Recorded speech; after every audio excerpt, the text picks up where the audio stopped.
Hello and welcome. This is Christina Caudill with the Radiant Astrology Podcast. And I'm super excited today to be joined by my very fabulous guest, Stormie Grace, as we talk about the astrology for the month of November. So hi, Stormie. Welcome to the Radiant Astrology Podcast. Hi, yes, thank you for having me. This is going to be fun. November is exciting, I think. Oh yeah, a wild ride for sure. And I'm super excited to have you now on my podcast because I recently did an eat and greet. Is that what you called it? Yeah. Eat and greet with Stormie on her YouTube channel.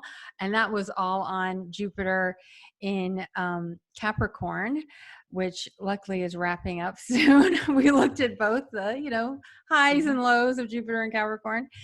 And so definitely check that out on Stormie Grace's podcast. Let me give a little introduction to my folks about you, Stormie, just in case people haven't quite heard of you yet. Stormie Grace is a practicing astrologer at Stormie Grace on YouTube. Now, I also want to insert is a professional astrologer because now you are even more elevated because you just got on the roster for NORWAC 2021. So I did. congratulations. Yes. I know. I kind of do feel like, I don't know, when you come to the gates of NORWAC, something magical happens. It's like, yeah, okay, I'm really doing this thing. So yes, that's exciting. What And is you've so done great it. yeah, I just did it for the first time actually in May. And what's so great about NORWAC is it's curated, they're really thoughtful about who they invite and how she puts the whole thing together. And it's difficult to get into just because it's smaller, right? And it's intentionally smaller than some of the big, huge Right. conferences. And I think because of that, it just seems so thoughtfully done. I mean, I used to have an art gallery and used to curate shows. So to me, I feel like that thoughtfulness that's put into the intention of how everything sort of fits together, that's what makes it so special, I think. Yeah, I think so too. And I was talking to somebody else, I can't remember who I was talking to, but it's like when you come to the table of NORWAC, you pass through the doors into the house of Saturn. And it is, it's very Saturnian. You really do show up and are responsible for knowing what you've got to give and really giving it well. And it's just at a different level. It's been my experience of even just watching what happens at NORWAC. And it's really beautiful. It's really beautiful in that way. It's a beautiful community too, because Yeah. they do what they can to help foster community. And I have to say, I love Laura Nalbandian. She's been on my podcast. Yeah. And what I like too is she was like, who of you speakers is offering readings? And I would be like, I'm offering. And she will push people, get a reading from your speaker, which is great. It's like, yes, thank you very much, because that is what, really helps us to be able to continue to do our work. And that is the work, really. Yeah, she's awesome. And tell us what you're going to be presenting at NORWAC 2021. Yes, yay. I will actually be talking about astrology and social media. And I really call it social media, because that's how most people feel about it right now. So I'm going to be taking a tour around a couple of the social medias, telling people why, presenting a very clear picture for why you would use it. Then I'll talk a little bit about how as well to get that done. How do you take your practice, get it into these medias, which ones are right for you. So yeah, it's a little bit more of a businessy approach to astrology, but one that I think is significantly important. It's essential right now, right? Especially as we're moving into this Aquarian age, which the pandemic has really accelerated big time. Yeah. Right. Oh yeah. That this knowledge that you have, we can't keep putting it off, and there's some really brilliant, astute astrologers that aren't on YouTube or IG or barely on Facebook even. And I don't even know how they get clients, maybe word of mouth kind of thing, because of course there were professional practicing astrologers well before the internet. But these days you kind of I think that, you really, in order to have a sustainable practice, I mean, you're actually kind of shooting yourself in the foot, if I can say that, if you don't take advantage of something that's so easy and, free, basically, or inexpensive. Absolutely. Mhm. Yes. When I was, going through the practice of the talk and just showing a baseline demonstration to other already practicing astrologers as to just the income potential, they were shocked. And I'm like, yeah, I don't understand why this wouldn't be a part of your business model and your business plan. So I really do just look forward to presenting it because it can be a topic that people are very hesitant about. But there's no need. And then there are other people who are totally hip to it. They're like, "Yep, I'm in." You know what I mean? But they also don't know some of the tips and tweaks that I figured out that Mhm. actually help out. Yeah. So, anyways. Awesome. Perfect. So let me finish reading the rest of your bio. Stormie is a member of OPA, AFAN, ISAR, NCGR. If you don't know those acronyms, they're all organizations, professional astrology organizations, community. You know, a lot of them are focused on the community. And I know Yeah. you're a big proponent of community in astrology. I love your quote that you said at the summit that you're on my last summit, Purpose and Power, that astrologers or astrology enthusiasts should join the astrology community to stop holding their friends and family hostage. And Yes. about astrology, that's like the best reason ever. Yes. Stormie is also a contributor to astrologyhub.com, Midheaven magazine, oh, that's a good one, and a faculty member for the Portland School of Astrology. Holding a doctorate of business enables her to apply those skills, yes, business, and business and mundane astrology, as well as personal chart work.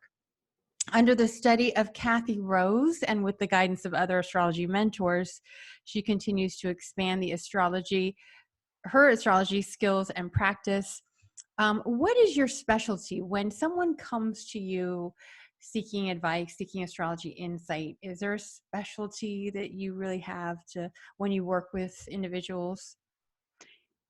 Oh, I really want there to be because my first teacher was Stephen Forrest, so I definitely have a huge view from the evolutionary lens. But then I also, under Kathy Rose, have really found a love and a passion under the Noel Till line, and they are more of a humanistic. I absolutely vibe with esoteric because in the end, when you come to me, it's going to be the practicality of how do we get your soul work done in this lifetime. So it's a lot of different lenses put together, but ultimately my focus is how do you practically do the soul work? And the soul work sometimes does not, it defies logic, so that's where a lot of the symbology of the chart comes in. But when you leave, my things are in a reading, you should be able to learn the astrology because I teach while I do my consultations. You should leave with some dates and some timing and a strategy.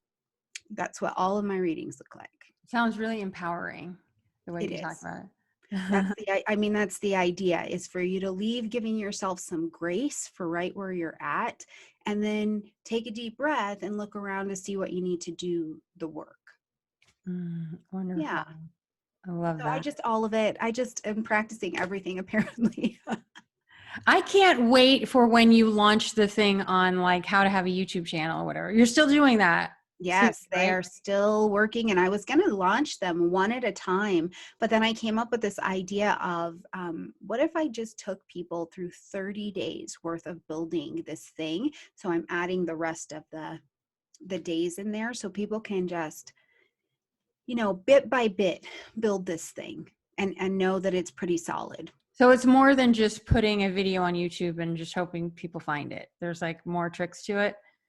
There's a little bit more to it, but I just don't want it to be complicated either. And I will tell you, when I got started, I just put some videos on YouTube and hoped to God somebody would find them. And it has worked out. So that is a method, but now that I've learned a little something, I feel like after you learn something, if you can make somebody's journey a little bit easier, do that.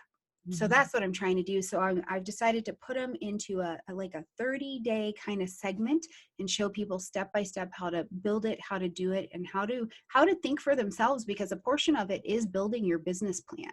This needs to be a Mhm. part of your business plan. So yeah. I So it's love still that. coming. I just want it to be exactly what I want it to be.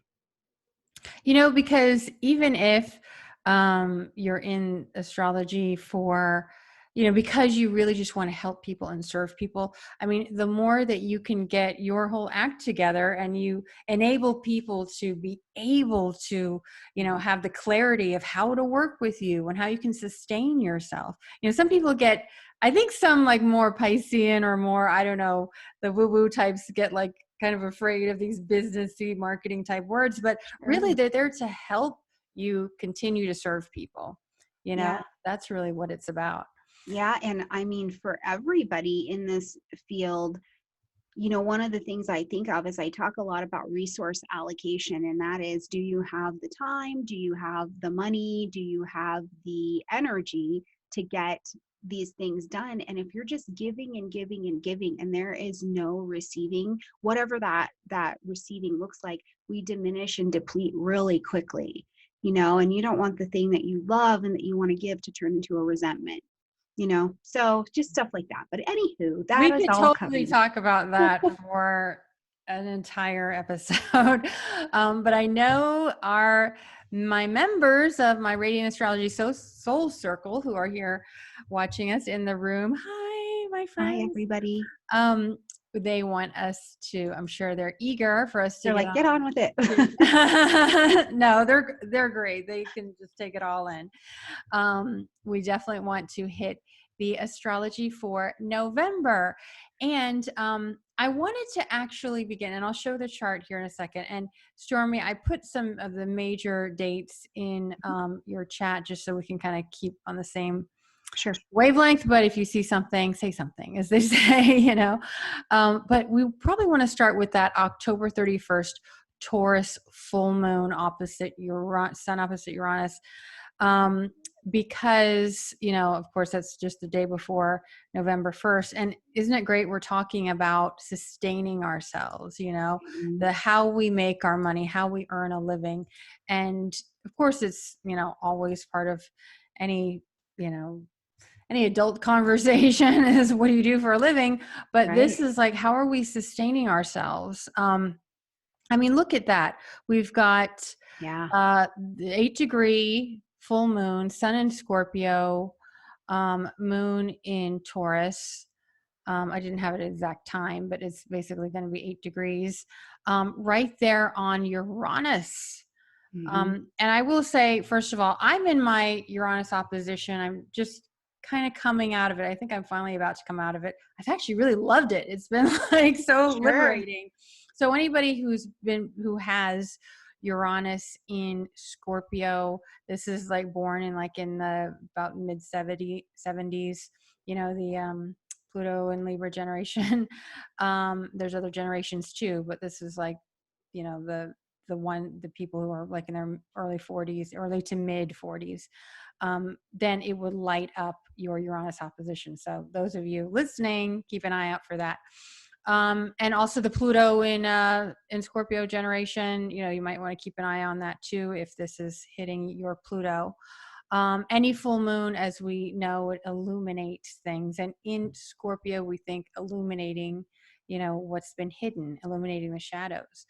And the opposite, the moon in Taurus, ever since we've had this Uranus coming into Taurus, there's really been this heightened survival anxiety.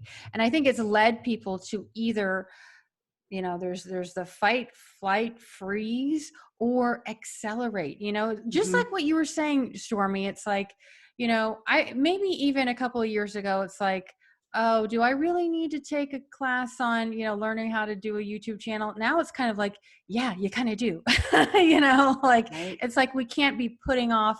I think of Taurus often is known as the ultimate procrastinator.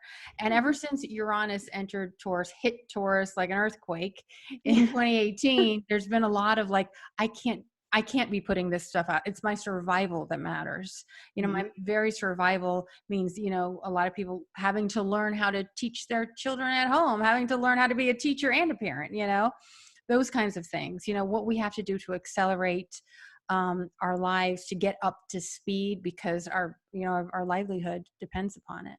Hmm. What other kinds of things are you seeing? Yeah. Well, I was just thinking about a couple things, really. One, like under just the timing of this moon, I think there are some interesting contexts that come with it as well. So like one is that we call it a blue moon because it's the second one that we have in the month, which I think that's cool. So when we use that phrase, like once in a blue moon, you know, it's like, hold on, that means something. So for us, we have this kind of once in a blue moon time to look around and go, well, wait a minute, my practicality is being shaken in that Taurus energy, or the places I've been fixed, or what I think is practical, right? But that is being very much so opposed by my internal self that is like, we have to transform. Something has to transform, but we get all of the light to be able to see that. The other thing is that because it's the second moon that we're having after the fall equinox, it's the hunter's moon, because on this day, after the sun goes down, we're granted this whole bunch of extra light to hunt and to gather. And whether that's information, because, you know, most of us are not hunting and gathering our food anymore, but if that's a thing for you, cool.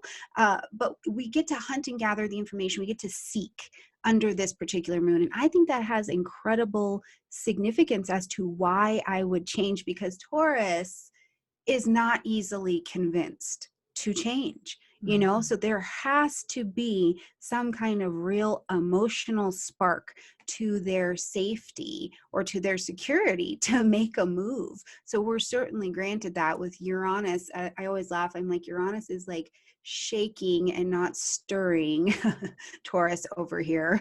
So we are certainly, I think, sparked at this moon to do the investigation of Right. what's going on. And Uranus as the element of surprise, the element of the unexpected. Mhm. Remember when we had that first Mercury opposite Uranus, a couple of weeks ago, and it was during the vice presidential debate, and Mhm. so many people were like, "Oh, what's going to happen? Something's going to like shake it up and things." And the debate itself wasn't that surprising. I think, we knew we got what we expected, except I think the big surprise was there was just this massive, like, sort of mocking, like, that happened afterward with that fly on Pence's hair. It just became like so hilarious to people, and that was kind of just Yes. like, it was weird that it unexpectedly sort of changed the focus and changed the game a little bit, and so Mhm. nobody was talking about like the real actual issues that were discussed. It was like, wasn't that so weird and funny? Yeah. Yeah. The whole thing ended up that way, you know, from the fly to I mean, one presidential candidate telling the other to shut up. I mean, are we five? You know, like regardless of what side you're on, like that was pretty much the whole thing was just like, what in the presidential hell are we watching? What is going on? Right? Like it was really great in terms of that Mercury Uranus that does bring in that whoa kind Yeah, of it's like, energy to the what? table. And with this full moon, it's just like they say with Uranus, I mean, expect the unexpected kind of Mhm. thing. And it could be everything from something really earth shattering, like literally, Taurus is an earth sign. Oftentimes when it gets triggered, that could, I mean, there's more complex things to look at, but sometimes people see things like the earth trembles or some kind of natural shifting may happen now, the natural world, or it's the emotional world, Yeah. something I've been noticing a lot with Uranus in Taurus is, God, it seems like every time there's some major aspect with Uranus and Taurus, guess who's in the news? It's like Harry and Meghan Markle, Yeah. Prince Harry and Meghan Markle. Yeah. Because they are such the, I think they're the agents of Uranus in the world right now, because look at what they did. I mean, they, Yeah. first of all, their union to begin with, she's this Hollywood actress, this beautiful, sexy, gorgeous thing that you don't really associate with the royals of Britain, and her being African American. That already set things, was something very unexpected from this very, very traditional, Mhm. lineage. And then they're breaking away from that. And then they're using their titles, not using their titles. Nobody knows, like, are they Right. allowed to, are they using? And every time, I also like to look at them. It's like, what are they doing next? Like, are they going to fully break from the crown? or Mhm. what. So that's something I like to look at, because it also goes deeper. It goes deeper into the whole topic of racism, and how much we think that we are progressing just as, you know, a global society, and then we still see that, you know, there's also a part of, you know, just the world society that just wants to cling on to what we know for tradition, you know, that Mhm. makes us feel safe, or something that we understand. But then we realize that, you know what, this whole top down, uh, essentially white supremacy sort of model, that is just being completely shaken up, because we realize it doesn't serve us anymore. You know, it doesn't serve everyone equally. So they're someone that I like to look at with Uranian things. And, you know, Scorpio and Taurus is also very emotional too. It's emotional, it's sexual, um, it's a very intense axis. I mean, it's the fixed signs. And as you said, that they resist, both Taurus and Scorpio resist change. Actually, we think of Mhm. Scorpio as being, you know, the sign of transformation, but a lot of times it's transformation, but like not really jumping in fully. It's like, I've got to do Yeah. this. I have no choice. It's the inevitable Mhm. transformation that usually comes after, like decay, death, and then the regeneration, you know, that's Yeah. necessary. I think of Taurus as clinging to survival, whereas the Scorpio archetype often is like, that's the time where the change is inevitable. There's some kind of inevitable changing that's happening. Yeah. Well, and it's profound, you know, that it's on Halloween and we're faced with this opposition of, I have this genuine desire for something different, and that is opposing that moon, that essentially it's saying, okay, but you've got to shift. If you've got to really shift in a way that you maybe never even thought of, if we're going to, you know, find the center or the compromise in the middle of that opposition. And it's on Halloween, where it's a day across many cultures that is not built to just, it's not just a creepy Day of the Dead. It's a time to honor the dead. It's time to honor what is not able to come with us anymore, the little deaths of ourselves as well. So I think it's a pretty potent moon. And Scorpio and Taurus really are also very creative. You know, they're very creative. So, you know, maybe, you know, there's not going to be this like great emotional transformation that looks completely traditional. There might be a creative third option that brings a reason to create the shift. I also think about the fact that this moon is the ruler of this moon. Venus is happy, home court advantage. She is good to go up there in Libra. So to me, that influences the story. I really feel like a lot of our desire to change and the surprises that will push us to do so are going to come from our relationships. Like, where am I aligned in this relationship? What is my independent Uranian identity here? And maybe it's just not as fixed and grounded as I thought it was. You know, that the desire to break out, I think, is really strong at this moon. And when things hit the moon energy, I find that people take more efficient and effective action than most of the other placements, because I don't like my insides to feel so tight and heavy and like I'm bound, you know? So it's a And good there's, moon.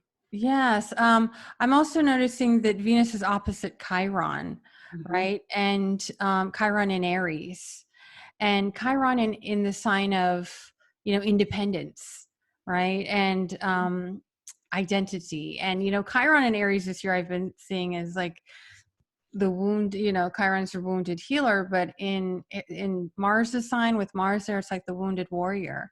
Maybe Mhm. there are some relationship wounds that can be healed at this time, you know. And oftentimes when I see Uranus in the mix, sometimes it's like people just get sick of holding on to the wounds, right? It's like, Mhm. maybe I'll just let it go. Maybe I'll just learn to forgive, even if I'll never talk to that person again. You know, I just can forgive for me, you know, or relationships. You know, this is a time where secrets being revealed, obviously, with the Mercury retrograde. Um, Mhm. Mercury will be in Libra at that time, both Venus and Mercury in Libra. Mhm. So relationships are key, and healing, you know, and sometimes that healing means going directly into the wound, facing whatever wounds may come up, in order so that we can have a more authentic and complete, whole type of relationship, a whole type of soul connection. Yeah, and you might not have even known it's there. That's the thing that I love about the full moon. It just sheds so much light that you're like, oh my gosh, that's what this is about. Or, you know what I mean? That's the other surprise, just in general, even without Uranus, I think of a full moon is like you fully turn on the lights in the room and it's like, ah, oh my gosh. So it will be illuminating for sure. I'm wondering how many people are going to, with that Mercury retrograde as well, have to go back to relationships or conversations that they had in the past and clean those up in order to transform and move forward. Uranus is also retrograde. So that we've got a heavy vibe of you got to go back to this and get it sorted, or you're just going to stay stuck.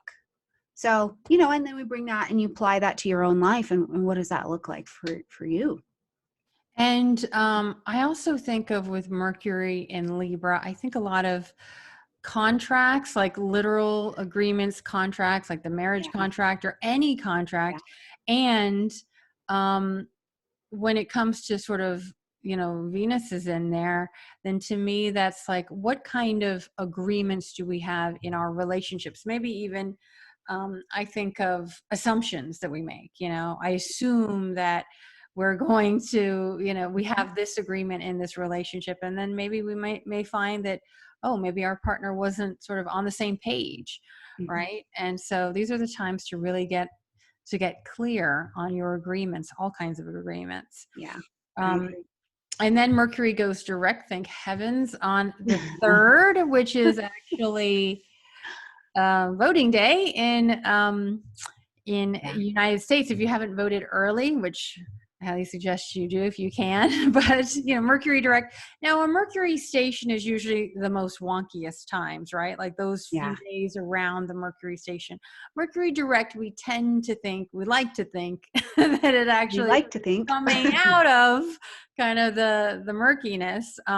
But it can throw some wrenches in there. So, will we have, a lot of people are saying, well, maybe we won't even know who's president for a while, not till like Mars goes direct. I don't know if it will quite be that long. I don't really want to speculate on that specifically, but that's why it's really important to try to, if you're really interested in voting, which I say, or I urge you to, if you can make a plan early, or just make a plan, period. Because Mercury direct can always kind of, it's that kind of Uranian influence, like, oh, like things are slipping, like suddenly this comes up and suddenly like something unexpected happens, or you forget things. That's what Mercury retrograde, or the stations are really sort of infamous for, is, we forget things, we mix things up. You might mix up where you're supposed to go to vote or whatever. So check and triple check, all of your plans. Yeah, especially like here in the US and any other areas that are doing it, on the 1st, so we have this powerful moon and whatever comes from that. And then on the 1st, we've got daylight savings time. And that 1 hour is enough of a miscommunication to like jack up your day. I found that out with clients across the world where I was like, oh, I have daylight savings time. They don't. But it's funny because right there, you know what I mean? It's a small little thing that can just, like, I had to go back and reset and reschedule with everybody, so that was a whole season worth of clients to adjust. So things like that, think about that even. And that's minor, really. Yeah. And so, gosh, there's so many aspects in a month. So we'll just keep it to like some of the major ones. How about that? How about we jump to the 12th, which is Jupiter conjunct Pluto. So Can I just say one more thing about Mercury? Yeah, sure. So the thing, and I think this is important, that Gary Caton talks about with that Mercury direct, and we know that it's stationing direct on election day and all of this other stuff. And there's many things going to be happening in the world on that day. But he talks about the importance of remembering that even though Mercury is direct, it's not anywhere near back up to speed until we get to December 10th, because we need it to get into Scorpio and begin to speed up and get past that 12 degrees that it went retrograde, so that we have the forward motion, because until then we're still in more of the same. Mercury's just forward, but it's still redoing everything that it's done. And he talks about it being its maximum elongation, where it's speeding up. So those are things that have really influenced my timing and my practice and looking at my chart, is understanding that it's like, oh yeah, it's genuinely not up to speed yet. So just things to keep in mind, even in your own personal life. It's forward, so you maybe have more clarity, but things might not be moving really yet. Okay, that's it. I think that's true of, and it's especially true of like the outer planet, from Saturn on, the social to outer planets, or Jupiter, Saturn on, because we think, oh, this planet's gone direct, yay. But it actually can take, especially like the slower the planet it is, the slower that it will move. And you want to look at those degrees that it's traveling over, because it's not over till it's over. It's not over till it's over You the just shadow. feel better about it. Yeah. And usually there can be a sense of like, okay, like now I have the forward motion. Now we're a little more stable, but there's still material to go over. And, we've been having Mercury retrogrades in water signs for the past like year. And so this one's partially in water and then partially in air. And so, the water is the emotion. And then the air is the mental realm. So there's kind of a need, that whole shift from Libra to Scorpio, back to Libra and to Scorpio again. It's kind of like, to me, the Libra is the niceties, it's the okay, we'll agree to, or maybe even we'll agree to disagree. And then you go into Scorpio, it's like, no, this is how I really feel, but it was actually one thing that I had a client once who had a really difficult marriage, and she was actually just really badly abused, and her husband, was an alcoholic, and she had children, and she just did not know how to get out of that until she said, and she was someone that was born with Mercury and Scorpio. She said she just finally got brutally honest with herself, what kind of situation she was in. And only when she really knew that she was at rock bottom, then was she able to just empower herself to get out of there and never look back. And see, to me, that brutal honesty, that if I think of any keywords for, Mercury and Scorpio, it's that, and it's necessary. And if we want authentic relationships, because what that honesty is there, even if it's hidden, even if it's something that we don't even, like you said, we're not even conscious of it yet until it gets brought to our attention. That's the beauty of these retrogrades, is there's something in the unconscious that is demanding attention. And that can actually really help us to realign with what the truth is. Because I think ultimately Scorpio wants the truth. It's like, give it to me straight. It's funny because once Mercury started going into Scorpio, I think I had 3 clients that had said in their intake form, just give it to me straight. Don't sugarcoat it. Give it to, give me the tough news and stuff. And I thought, this has got to be a Mercury and Scorpio thing right now. If you go into like this instinctive detox, where it's like, okay, I just got to see what's down here and get rid of it if it doesn't belong. And that's a beautiful principle of this season. I hope that people breathe that in, that this is a season to be honored. Like any scorpion, you got to respect the head, fear the tail, but mostly just stay at the head. And then you can get a lot of things done, good season. Okay. Sorry. I took us off track. Oh, Jupiter, no, we went deep. We actually went deep, which I totally appreciate. Okay. And that's what I'm all about.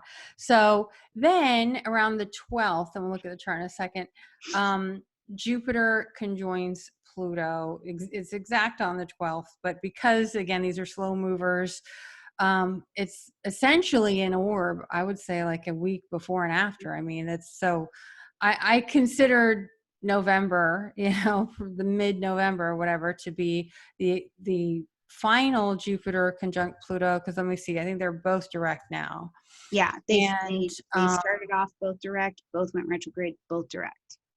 And so now let's take a look at this. So now when we have planets that are, Jupiter's considered a social planet, so it's between the personal and the outer planets, and Pluto is an outer planet. Maybe on that day, nothing, specifically might happen, because they need to be triggered usually by a faster moving planet in order for us to actually really see something. But essentially, this is, I always had November circled in red because Jupiter conjunct Pluto. Now, I will say the first time they conjoined, what was it? Probably like April, I think. April. April. Gosh, that was when here in America, we finally got it, that there was a huge problem with COVID, there's so many deaths. I mean, at the very mundane level, Pluto can symbolize death, and Jupiter expansion of that, right? We are going into the winter season. It's possible that this could be an expansion and spread of the COVID. That's one symbol of it. But I just remember earlier this spring, it was especially, it was dire. It was a dire situation. Now, at the time, Mars was conjoining them. So Mars was going through, Capricorn, triggering, pinging all of this, like the worst of it. That was also the time where, and I can only speak for America, is when the government started saying, okay, we're going to really support people. We're going to mail everybody, $1,000 check or whatever.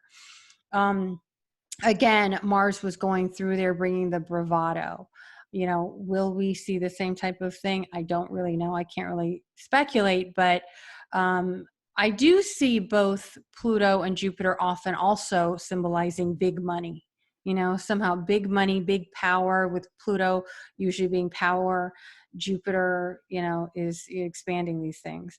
Mm-hmm. And so let's see. They'll be squaring Venus too. And look at this, squaring Eris too. So we have like a T-square here. Eris, the goddess of discord. So it likely is, it's going to be, there's going to be some chaos there around that. Some really unexpected, well, I don't know about unexpected, but some very, things can really take off. That's the thing, is these are big movements happening.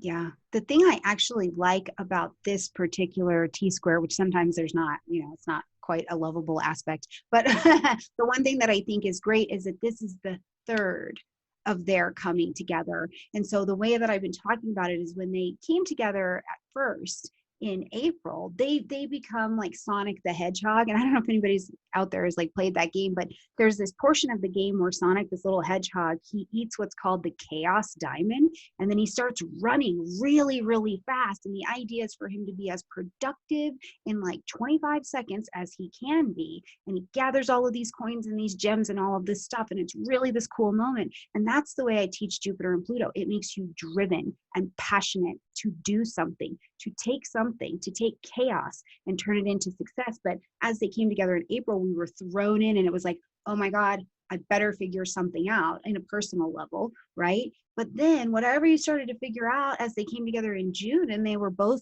retrograde, you had to go back over that thing and go, hold on, is this working? Right? Like they're together again, but you have to go back over. And so now as they're coming together here in November, I like the T-square because it's like I get to eat that chaos diamond again, but this time I'm prepared.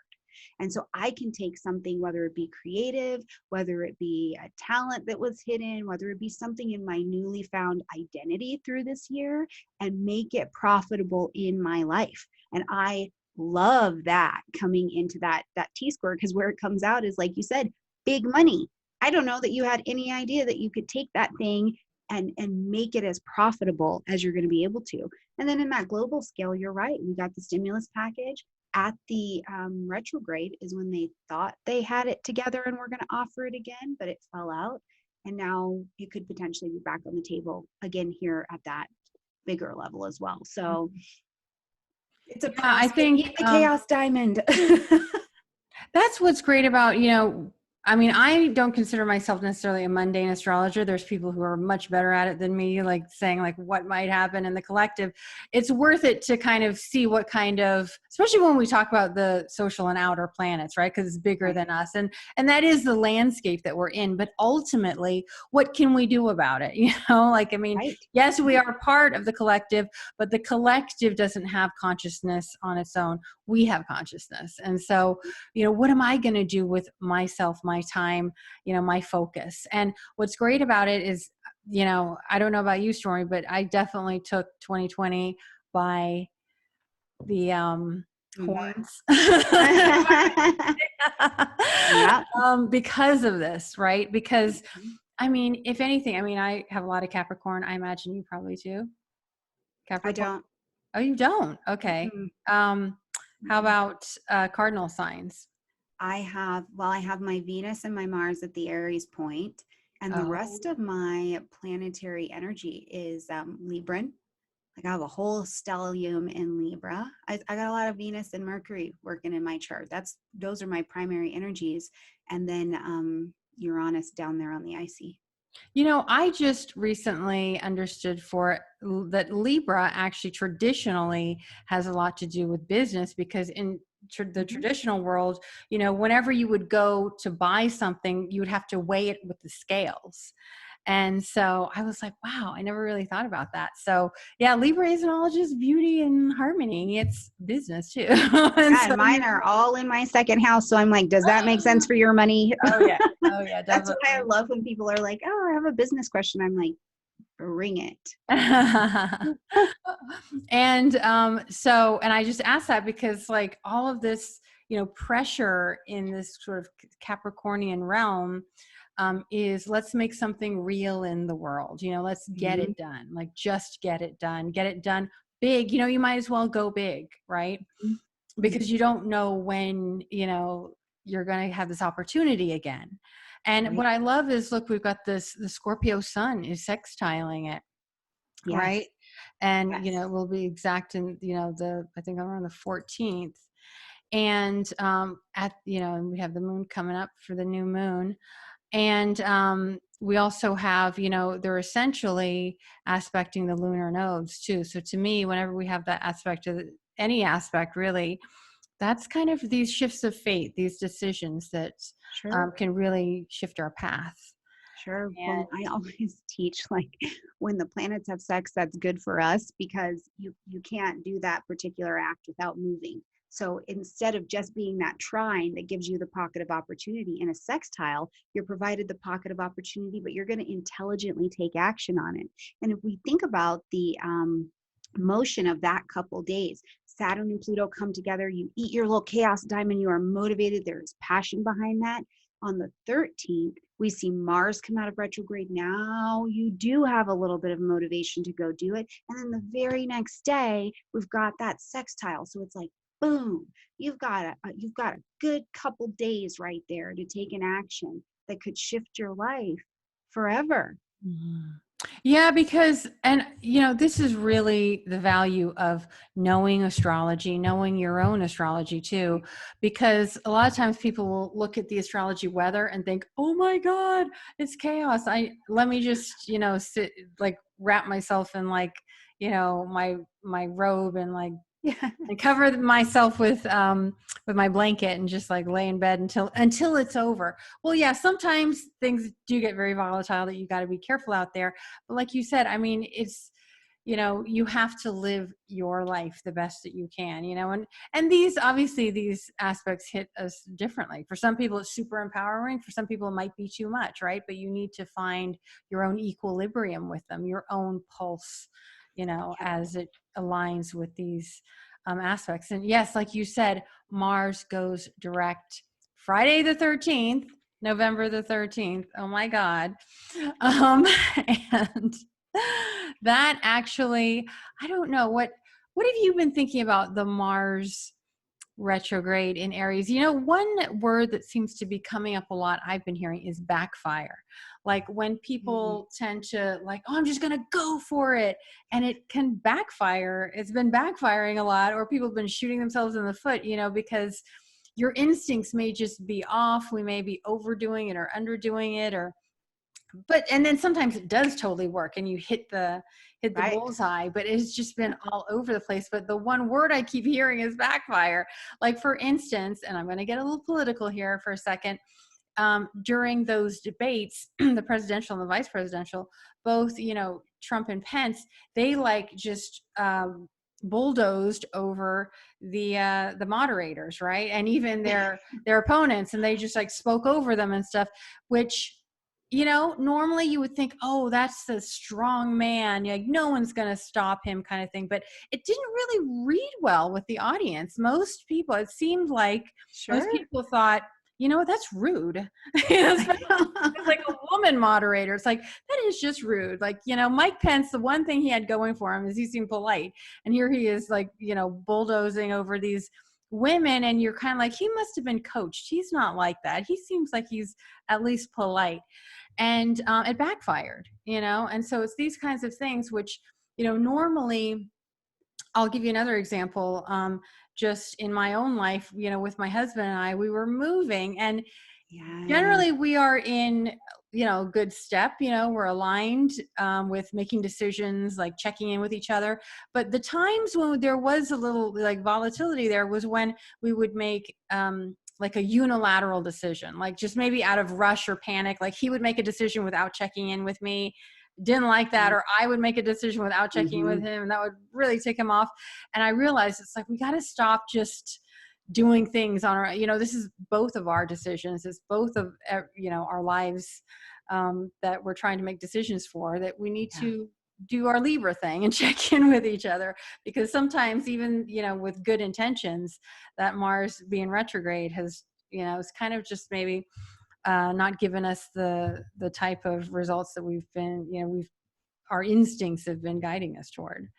Yeah, absolutely. And I think my big push with Mars retrograde has been to relook at the strategy, right? Exactly like you were talking about with your husband. Okay, wait, how am I going about doing this? My strategy might not be aligned with where I'm going and what I'm trying to get done. So I feel like we've been offered this opportunity to really realign and relook at just the strategy, but it comes from that very Aries energy and very Mars energy. Do I even have the desire to do this, or what is the desired outcome? And then what are my actions that are trying to get me there, And I love it. Rick Levine talked about between, Saturn and Mars, as they've had some meetups going on, this idea that, Saturn has been acting, he's out of retrograde now, but he's been acting as this very big like dam, and Mars is this fiery water back there picking up speed, picking up energy. And it's like, what are you going to do with that? Are you going to just release that in chaos and crazy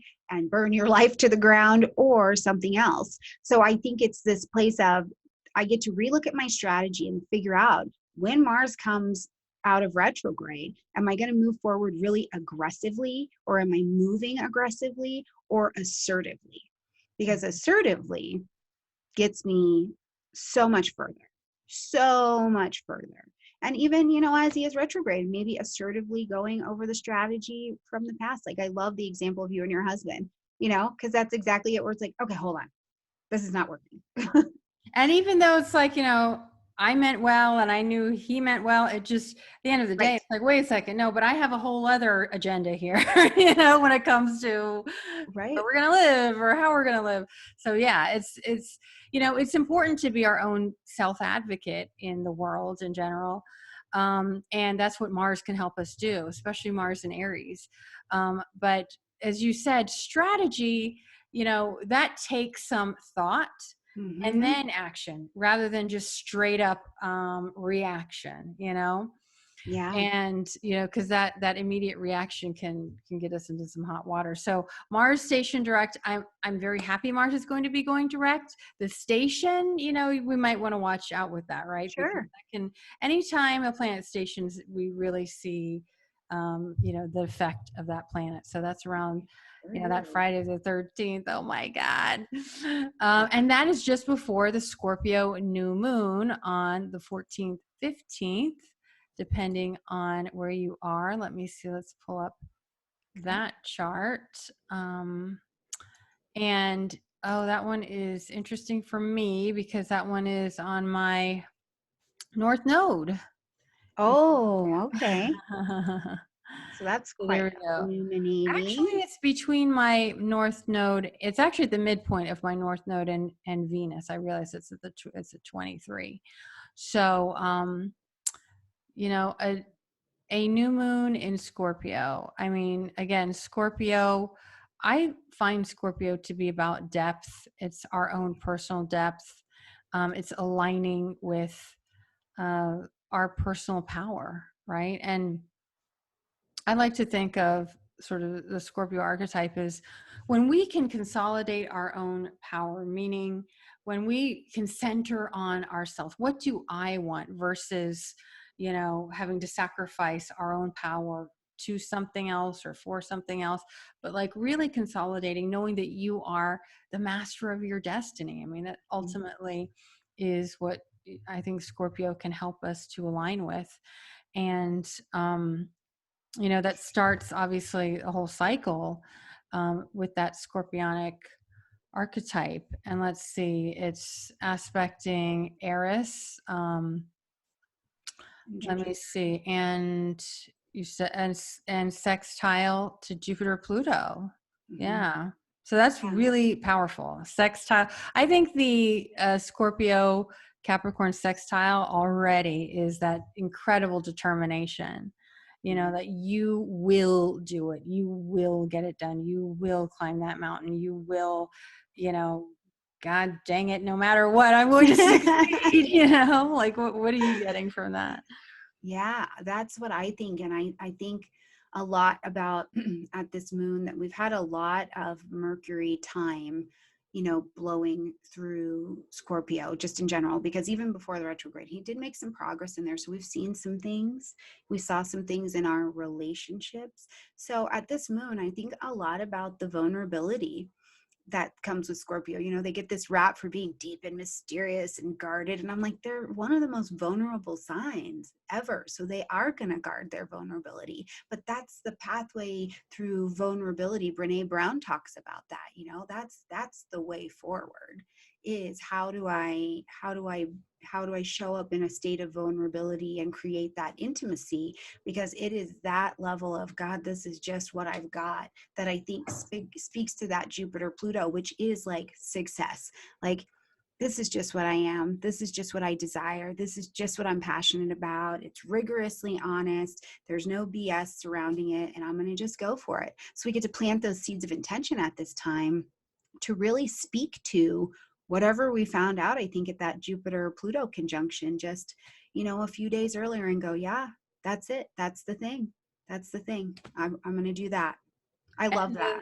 Yeah. And the ruler, if we look at the traditional ruler, Mars has just gone direct. So that's even more this like, okay, I'm going to make this happen. I'm going to make it through. I love what Stephen Forrest says about Scorpio. It's being forged in the fire. And I've often seen, I can think of another client who had said to me once that she was going through all this drama, like this public drama of some kind. And she had said that, you know what, when people try to tear me down, it just makes me even more determined to rise even higher, and that is very much a Scorpio thing. A lot of times I'll read about people write things about Scorpio is they're vindictive and they're manipulative and things like that. And I'm sure that's a side of, that's a shadow of Scorpio. But I mean, I'm a Scorpio moon and I'm just not like that often. I mean, everyone has it within them. But I was like, where does this come from? And I think it's because it's like a lot of people with Scorpio or Pluto, we know that the bigger thing, if something happens to you, rather than just be Martian about it and just like strike back, like just know that things will, karma ultimately, because these are, karmic archetypes, karma will sort things out, and if you strike out in any way that is not in alignment with your integrity, karma will get you too. You know, Mhm. it's that rule of like the 10 times, you know, things will it will happen tenfold. So I often think it's that, you know, the Scorpio energy is this determination that, you know, all I can do is control me, is clean up my side of the street. And when I can focus, because there's a lot of focus with Scorpio, to me, I'm feeling a lot of this focus and, you know, doing whatever it takes Mhm. to make something big happen. I mean, I remember working with a gal who had a lot of Scorpio, Capricorn, and I have this too.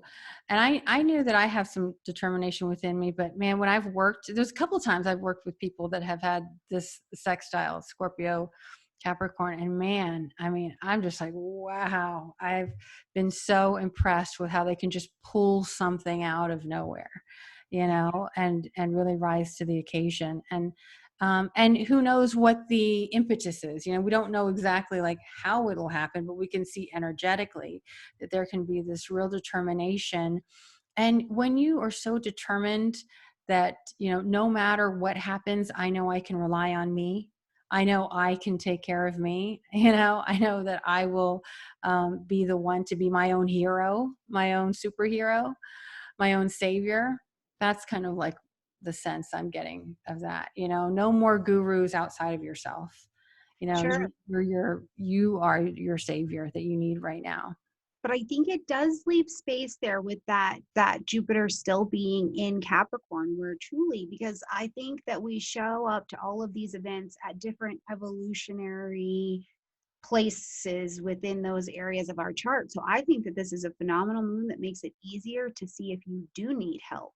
I teach Scorpios being the natural psychotherapist, right? Like, and if you are just, if resentment is buried in there for you, and that is not a negative, it's where you're at. This would make it easier, I think, for you to say, I got to get some help, or this is, I'm going to keep taking this poison and killing myself, Mhm. right? Like whatever, or if there has been trauma or there has been fear or you have debt, this moon and that sextile makes it easier to say, okay, I got to get some help from maybe a professional, somebody who can show me the way to do this. So I think that wherever you're at on this evolutionary scale, a Scorpio season and a Scorpio new moon is pretty specific about where you're at and what you can get some help or some transformation to come to you. For sure. Well, Scorpio can also be like the rock bottom. And like I had said before about the, you know, admitting that, you know, this is as low as I'm going to go, you know, or something Right? like that. It's about, because I always feel like when we talk about it being the depths, it's Mhm. something about like digging deep, you know, Yeah. and aligning with that, you know, because when we think of digging deep, it's like, you know, you don't dig there unless, you know, you really need Hmm. to really bring yourself up somehow. And so, yeah, Jupiter, when it can be in the form of, you know, it's the great benefic, it's the protector, and it's really blessing this new Hmm. moon. I feel like, I Yeah. mean, even with, even with the Lord of Death right there, Pluto, but you know, Pluto also being the modern ruler of Scorpio, Yeah. it does feel very aligned there. Yeah. So I Mm, mean, when I talk yeah. Scorpio, sometimes I realize I hope I'm not scaring people. But Yeah. to me, it's just that inner determination, that inner getting real with oneself. Like Hmm. from there, you can only go upwards, you know, if you're truly determined. Yep. Oh gosh, I could, the inner getting real with oneself. That is the thing. But I think it's a small window sometimes for us to be desperate enough to take a new action, to die off in one way, to Oh, live in yeah. another. But the sun and the moon are together. Anything's possible right there. Well, you Yeah. know, what you said, like there's so many times that like people may come to you and say, "Oh, I'm so ready to start that new business. I'm ready to go." And you know, maybe they're saying that to you like every session for a year. You know, people a lot of Mhm. times, you know, it takes something within to change. You can't just Yeah. always make that decision in your, you know, conscious mind of changing Yeah. your life Yeah. or doing something, you know, making a kind of major change. There has to be an internal transformation. And I think Absolutely. that's what this signifies. Yes. And it's like I just got to say this, like that looks like in my experience personally and with my clients is, you know what, you can be as ready and have the desire to do something. I can, as long as I want to, and that will not get it done. What I have to be is ready to stop negotiating the terms of my surrender. Like I got to be ready to put it down and really do something different. And until I'm right there, something doesn't happen, and Scorpio, and likely, at that Taurus moon, something shook us to the core, or shook us in a very material way, because that's a great way to get humans' attention, is to shake them up materially, and then we arrive here with whatever that next transformation is going to be. But yeah, just words to live by. If I'm still negotiating the terms of surrender, I'm probably not ready. And that's okay too. Wow, that is so good. Negotiating the terms of surrender. Yeah. I think what I like about the Scorpio is when it feels like you don't give yourself an out. It's just Right. like there's no out. This is it. Mhm. And I think that that's the beauty a lot of the fixed signs. It's like no easy way out, but sometimes that's exactly what you need Right. to make that change. So let's move ahead a little bit. We're going to skip to the final lunation of the month, which is the eclipse. We're coming into Yes. eclipse season. Now, I will say that eclipses, they're said to begin, like the eclipse season is said to begin when the sun is like 15 degrees from one of the nodes. And a way to sort of just generally sort of estimate the eclipse season beginning is usually the lunation before that first eclipse. So I would consider the Scorpio new moon to be sort of the start of eclipse season, right? We're having that on ramp to the eclipse. And so then the full moon in Gemini on November 30th is an eclipse. The nodes are about 11 degrees away. So that's actually, it's quite wide, because I think for a lunar eclipse, it needs to be like 12 degrees. So it's still, to me, an eclipse is an eclipse. I mean, I've heard some people say, oh, it's kind of a partial, blah, blah, blah. No, to me, an eclipse is an eclipse, because the nodes are so powerful when it comes to realignment. The tighter, even more so, but this is, they're in the same sign. They're close enough for an eclipse. South node in Sagittarius and North node in Gemini. Ever since the nodes shifted to Gemini and Sagittarius, I had always said, okay, well, learning, maybe online learning, is going to be more important. And you kind of think, okay, well, big deal about that. Who cares? But it really did become Right. essential to our lives. And and to me, I think this whole Gemini thing this year with the nodes, the North Node Gemini, it's like we have to deal with the immediate, like, yes, we can dream to plan the big vacation one day, or our big plans, or our great, higher aspirations. But what's the immediacy of now, of shifting, of pivoting? I've been hearing so many people talk Yeah. about pivoting, of shifting how we do things, of learning these little things, like since we moved back to Atlanta, I've been, if we go out at all, there's restaurants and coffee shops that, like, they have the whole protocol. I mean, it's really amazing how they've been able to switch. Like, you can order stuff online, you can pick it up, everything is like so safe. And that actually takes a lot, a lot of new learning for people. But it's what we have to do if we, this is what businesses have to do in order to stay open. Actual, like, what do you call it, like physical businesses, brick and mortar businesses, they've had to shift. Yeah. And so I feel like the learning we're doing, the understanding we're doing, the sifting of information, obviously, of what is truth and lies too. That's the other thing, is like understanding the truth, relearning the world around us. I mean, how many of us have just been learning about how our government works? I mean, we actually have to like relearn it, because there's things that we never really knew. Like, how much power do I have as an individual to make change in the world? And learning to do that. Yeah. And I think about when Stephen Forrest talks about, entering in to looking at the energy of that south node, even though it is quite wide, the story of Sagittarius is they've always had to be the truth keeper and always have all the answers and always have it right and always be the one to know.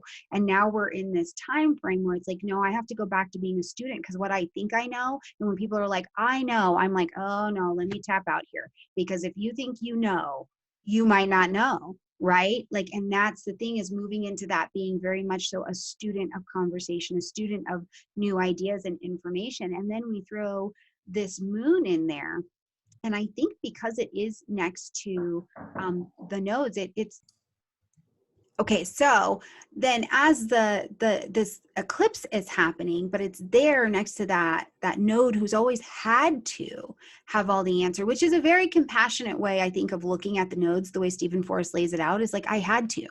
This is literally what I had to do last time, as opposed to I'm just being a jerk and I think I know everything, So over the next 6 months, though, because this eclipse is in Sagittarius, I think that we will have a little bit of a struggle on that side to not need to know everything, to not always be right, because that is always a danger when I think we interact with that south node, is to stay in that I know or that non-evolved position, as opposed to letting the expansion happen. So I think that's something for all of us to be mindful of, is every time you're like, well, I know, take a deep breath and say, well, is there potential that this is anything different? Whatever it is there potential that there is anything different here? And that leaves space for what you do know, if it's applicable, to really come out and take some of that because Sagittarius can be self-righteous. Oh, they can be self-righteous, right? Like, that is the non-evolved portion of them. They can be very biased to things, right? So moving and allowing this moon over this next 6 months, allowing the eclipse to create space for learning, for something else, and for new networking. Gemini's a networker. Man, they're going to go find information. They're going to go get into the details of it, which I love. Fact check everything.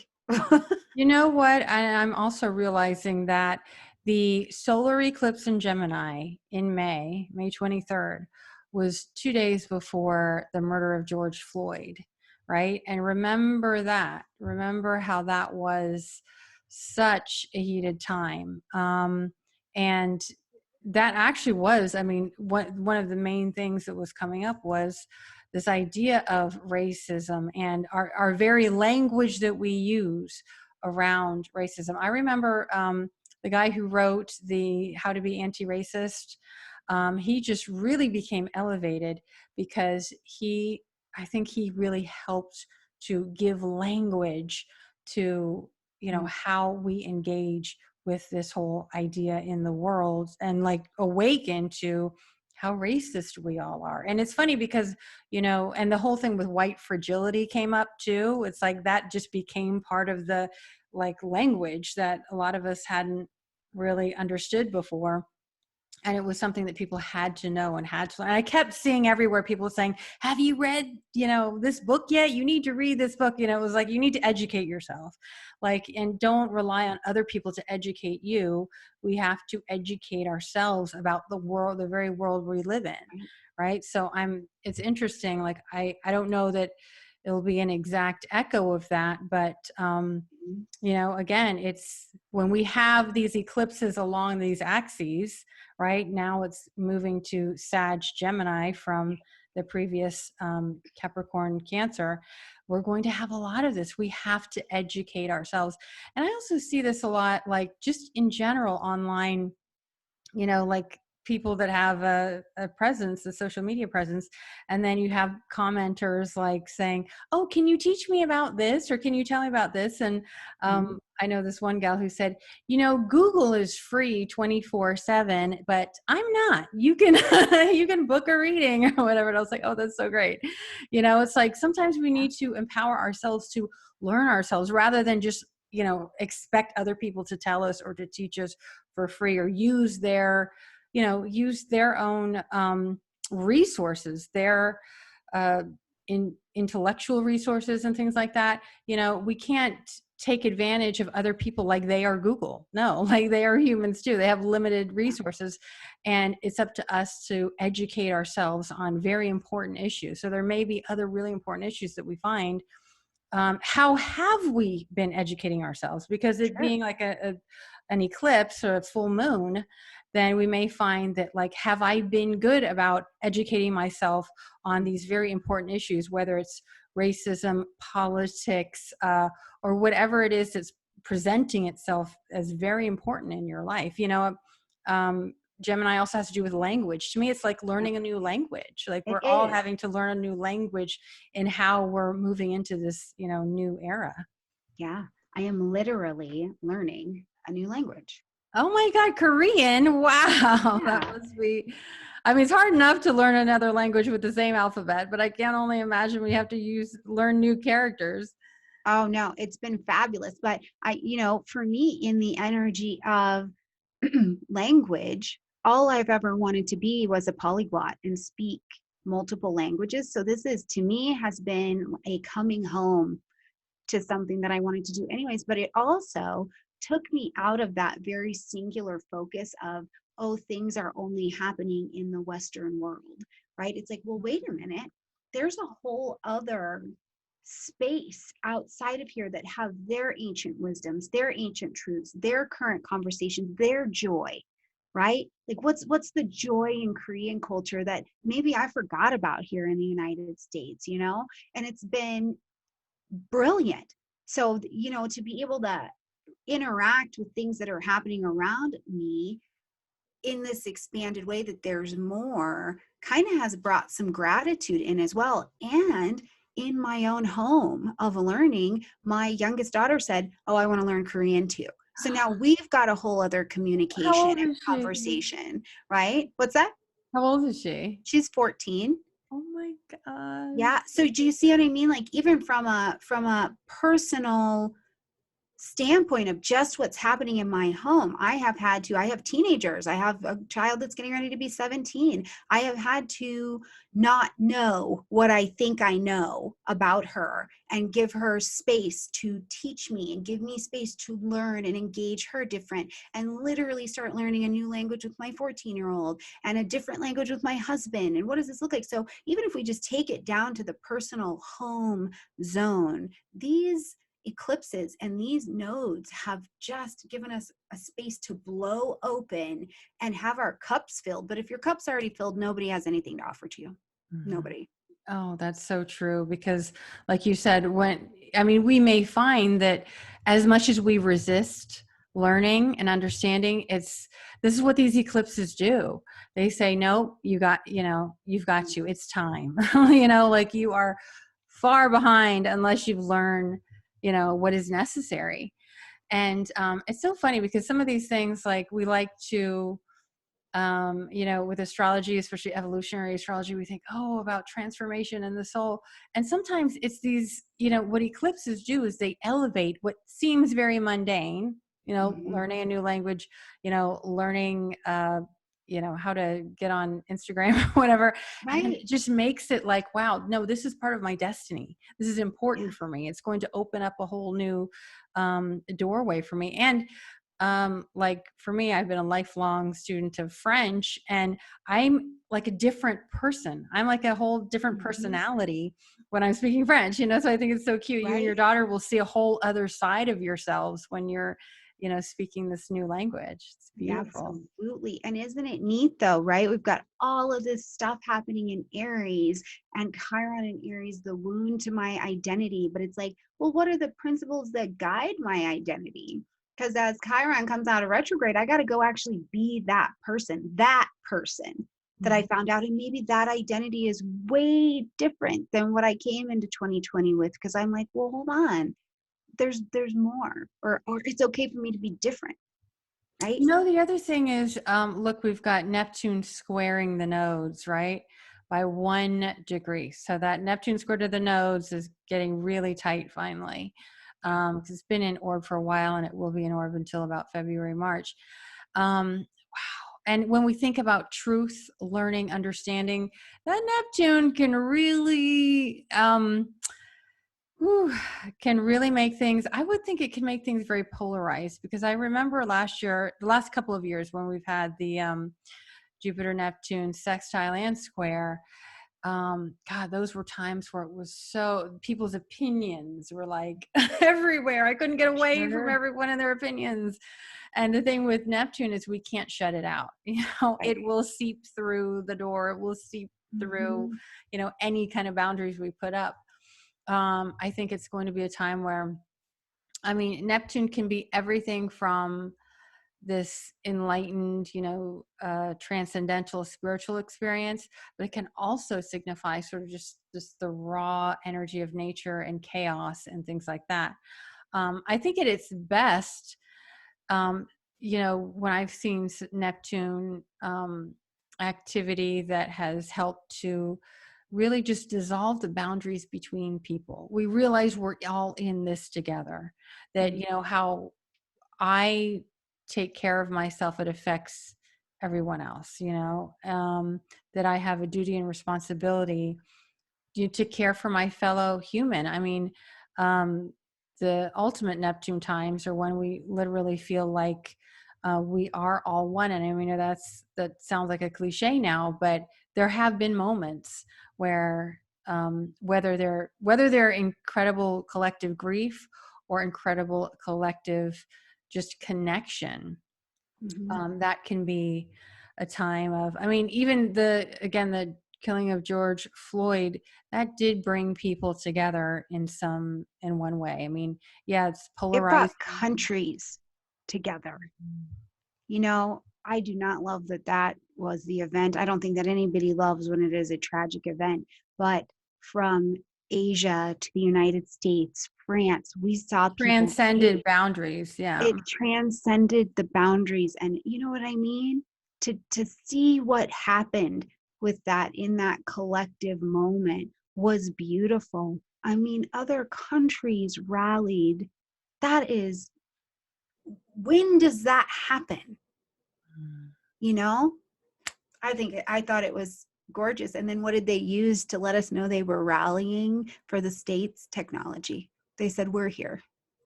Mm-hmm. Right? Wow. So that really is the ultimate, like when tragedy can open our hearts and connect us to others, like even if we don't, share the same language or anything like that, we Yeah. have this connection of humanity. We know what it's like to suffer. We know what it's like to care for someone who you don't even know, but they are another human being, and you just you want them to live, you want them to thrive, just like you would want your own family Mhm. also to have the right to live and to thrive and be happy. And so, I mean, I Yeah. think that's like the most beautiful expression of that. I mean, eclipses are no small thing. They always Yeah. show up in a major way. So, ooh, anything else you want to say about this eclipse before we wrap up?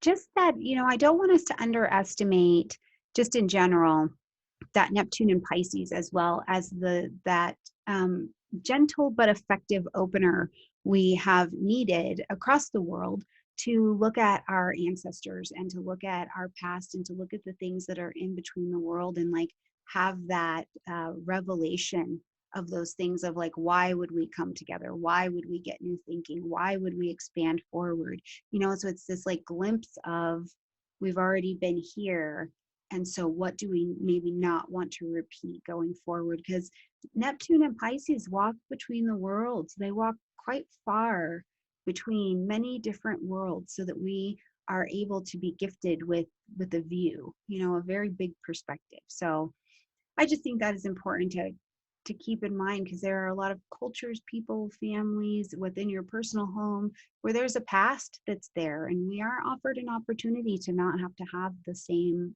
past. So, in the future. I often think of, because the nodes are lit up by any eclipse, it's exactly that. There's some kind of timelessness there. That's why it Mhm. might be a little bit disorienting, and it's going to be squared by Neptune. So that's very disorienting. But in some sense, it kind of helps us to transcend the now. And like you said, the past comes forward, the future and the past sort of commingle. Yeah. And I know oftentimes when eclipse season is over, it's like then we're landed in normal time again. I'm usually just a little bummed, like, oh, I kind of liked that, like that, Right. like floating in the clouds kind of sensation. Yeah. Yeah. Well, I think that, every day we're given is definitely significant because it is an evolution of consciousness within that 24-hour period. But eclipses certainly, November is going to certainly be a time for us. And then we really pick up speed in December. So it's all significant. Mhm. Well, thank you so much, Stormie. This has been so much fun, and wow, so much to look forward to personally with November, right? We can really make the most of it if we really focus and align. And I think that's some of the best of the Scorpio season, is it can help us to really bring back the focus to our own power and potential. So thank you for helping us to see that. And tell our audience where they can find you. What do you have coming up next, and how can they find you? Yeah, absolutely. Well, you can definitely find me at stormiegrace.com. That is my website. You can find me at Stormie Grace on YouTube, and I'm always over there. So we have eat and greets, usually 2 or 3 every week. And next week, Shane M. Nygaard will be there, and Natai will actually be coming over to talk about the nodes. So, and Shane is going to be coming to talk about the houses and this trip through the houses. And it's always funny because, on the chart, they're listed 1 through 12.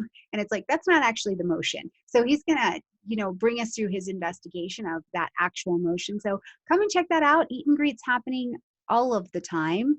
Trying to think, what else do I have coming up? I think that's it. When is For right your business class coming up? Because I now. definitely want my folks to check that out. Your YouTube business, or what is Yeah. it? A YouTube channel thing? Yep, it'll just be like more businessy kind of courses, and that will be happening in November. I have prominent Mercury placements, and I was like, oh, I just can't. I cannot during a retrograde. It is hard enough to record videos, so just during the retrograde. So it'll be, look towards the end of November, December timeframe for those to be up and out, and they will be for financially free, available to you there on Wonderful. YouTube. So generous. That's so amazing. Maybe have it in time for that eclipse when people are ready to learn, and our minds are open to take in more. Yeah. Wonderful. Well, thanks again, Stormie. And for those of you who enjoy this podcast, make sure you visit radiantastrologymembership.com, where you can become a member, where you can join us live for the live podcast recordings. And you can be entered into a monthly drawing for a reading when you become a member at the annual level. All right, my friends, thank you so much for joining me and Stormie, and I'll see you next time. Bye, everybody.